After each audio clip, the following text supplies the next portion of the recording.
Would you like your practice to be more efficient at checking patients in and more precise in its record keeping? You're listening to ReachMD on XM160, the channel for medical professionals.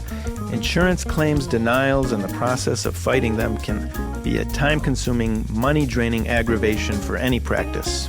But we may be seeing a trend toward technologies that could ease these clerical and financial burdens. Welcome to the Business of Medicine. I'm your host, Dr. Larry Kaskel. My guest is Nick Galantino, Chief Executive Officer of the LoCicero Medical Group, a 9-provider internal medicine practice located in Tampa, Florida. Mr. Galantino, welcome to the show. Hello, doctor. How are you today? Good, thanks. So the technology we're talking about is actually a check-in kiosk, similar to what we see in airports and other places. Can you tell us about the kiosk and why LoCicero decided to get one? Sure. We have 2 kiosks in our waiting rooms. We decided, I guess it was back 3 or 4 years ago, we moved to a new office location, and we thought we did a good job with designing our office, the layout. One of the problems we had was checking patients in an efficient manner through the front desk. Mm-hmm. There was a line out the door. That is correct. We had 2 receptionists at the front window. We were trying to verify benefits as patients were coming in. We have providers seeing patients as well as diagnostic testing going on in the office. We were trying to check in, I think, probably maybe 9 to 12 patients every 15 minutes. It made it somewhat impossible to get done. We happened to see Clearwave had a booth, and we happened to see the kiosk product. And we thought, well, that might be an efficient way to check patients in. We looked at it. We actually tested it out in the office and saw that it made a big difference for us and gave us the ability to check people in a very efficient manner. So let me ask you this. So they go to the kiosk, they enter whatever, some personal medical info, they scan their medical card, and then they're checked in. But what about the copay? Do they still have to go to the front desk and go through the same process again and hand over the copay? Present time, they still do have to come to the front desk and pay their copay. The kiosk itself is designed in such a way that the magnetic card reader that is on the kiosk will enable us to process copays at some point in time. So that is coming. That is correct. I mean, that'll be magical. That'll be ideal. That would then eliminate the need for the patient to actually interact with a receptionist at any given time unless there was some type of problem with the insurance benefits or some other reason that we needed to speak with the patient personally. So one day in the near future, we will never have to interact with patients ever again. Well, we hope not.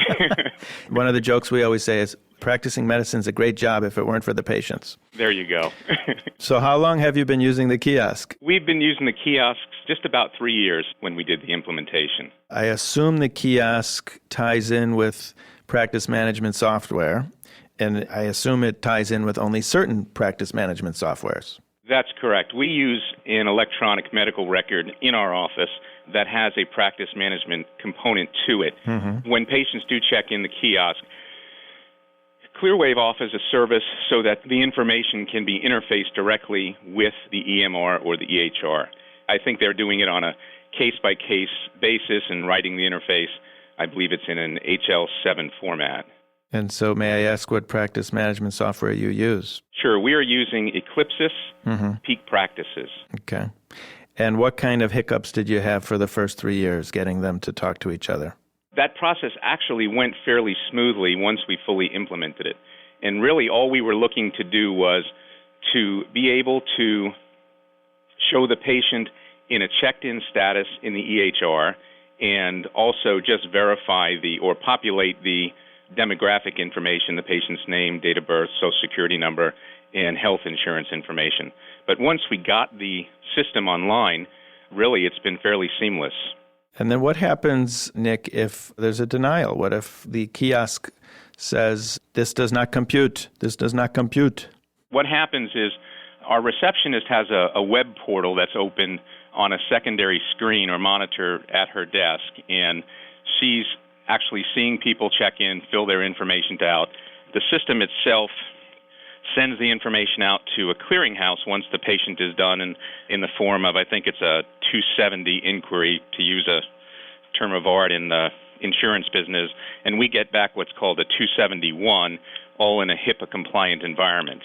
That 271 is either going to say, yes, everything is good, LoCicero Medical Group is the primary care doctor assigned to the patient, the copay is X number of dollars, benefits are in place, or if the patient has a deductible, this is how much the deductible is, and this is how much is met.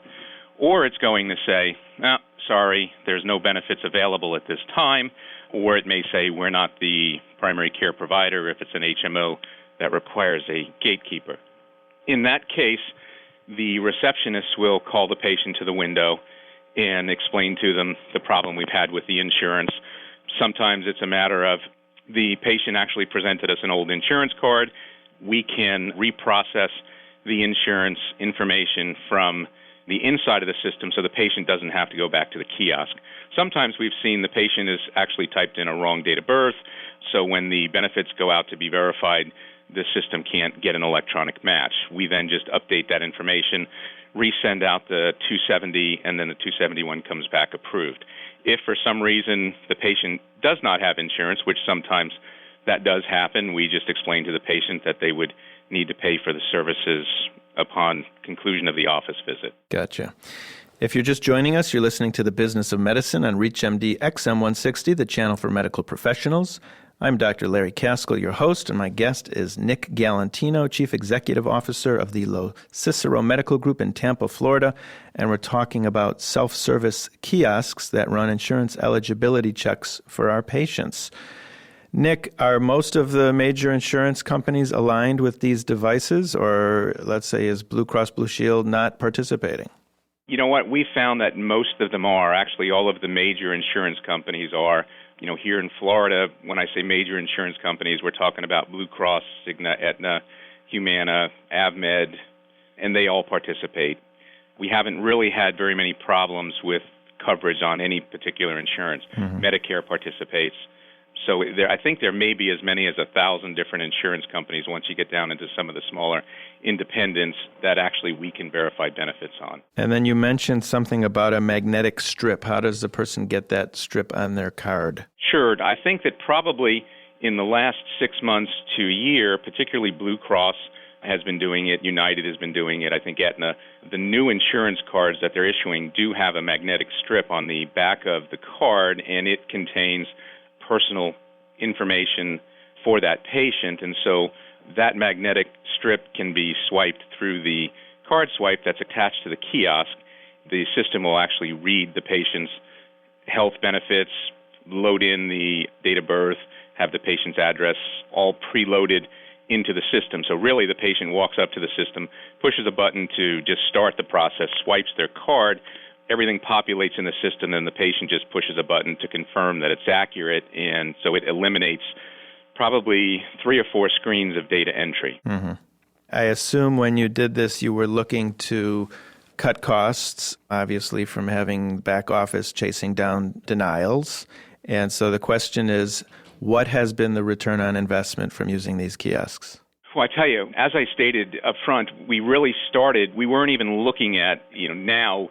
So you were just doing it to streamline the check-in? We were looking to streamline the check-in, and that was really the solution we were looking for. We thought that our receptionists were actually verifying benefits as the patients were coming in, and we thought we were doing a good job with that, so that wasn't really the initial focus. We did find out, though, once we were using the system for several months, that we had gotten much more efficient at determining whether people had benefits at the front end. And to tell you that I've run a cost analysis, I couldn't give you a dollar amount, but I can tell you absolutely based on the fees related to having the system in, it's a win situation for us. So let's talk money. This is the business of medicine. What do one of these puppies cost to buy or rent? What does it cost per month, per patient, per whatever, fees they have? How much does it cost? Sure. I think the initial investment is somewhere around $3,500 for the purchase of the hardware. Mm-hmm. Once the hardware is in place, there are monthly licensing or user fees, and depending on the size of the practice and the volume of patients, we've seen fees anywhere from $300 to $400 per month. We get billed quarterly, so our bill comes out to be somewhere around $1,000 a quarter, so $4,000 a year.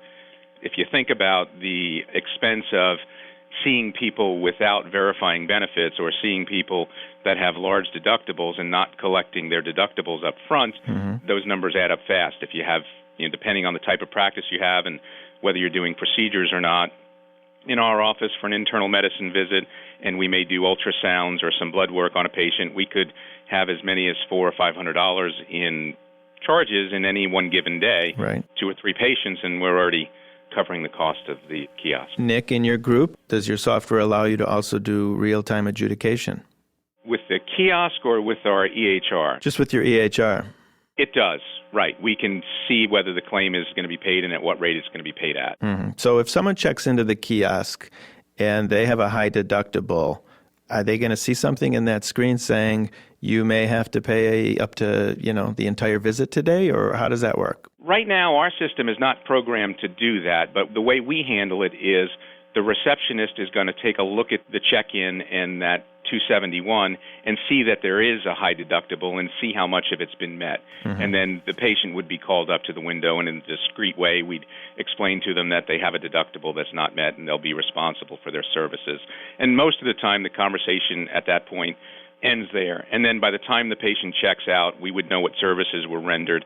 The checkout receptionist would then look at those CPT codes and verify what the adjudication would be of that claim, and then the patient would be responsible for paying the bill at that point in time. Hi, Nick, it's so complicated. Wouldn't it be so nice if there was one payer and that was it? Our lives would be so much easier. Obviously, you'd be out of work, but it would be such an easier process going to the doctor. That would be a beautiful thing. And then, I would be doing something else. Maybe I'd be back practicing law full time. Right.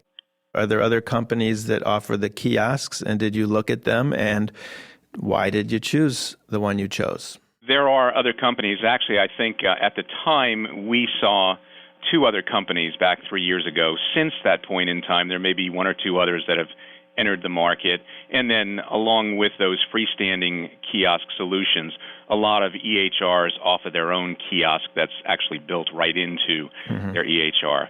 At the time we made the decision we made, our EHR had not fully developed the kiosk solution.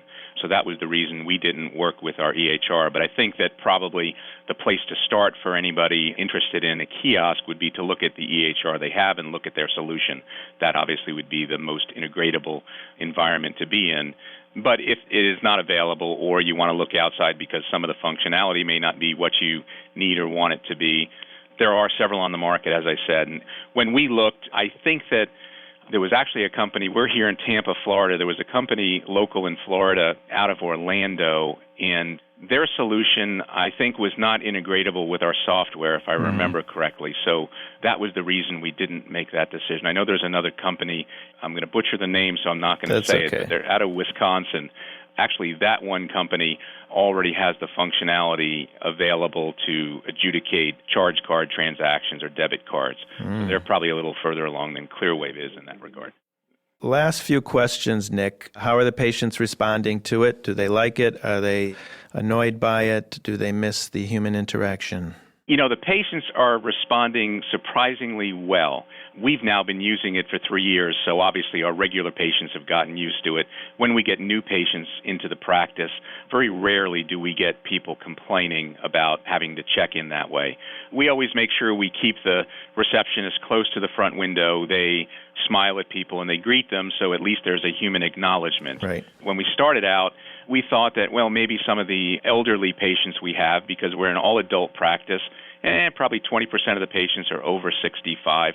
So we thought, some of those people are not going to be real wild about interacting with technology and not having a person. But what we did was we placed a staff member out in the waiting room, and that staff member would help them with the first screen or two, and then once they got going, it's so user-friendly and it's touchscreen, so they were able to get through it. Gotcha. Well, Nick Galantino, thank you very much for coming on the show today. Doctor, thank you. My guest was Nick Galantino, Chief Executive Officer of the LoCicero Medical Group in Tampa, Florida, and we were talking about self-service kiosks that will actually run insurance eligibility checks for our patients. I'm Dr. Larry Kaskel, and you've been listening to The Business of Medicine on ReachMD XM160, the channel for medical professionals. ReachMD online, on demand, and on air. please visit us at reachmd.com, and thanks for listening.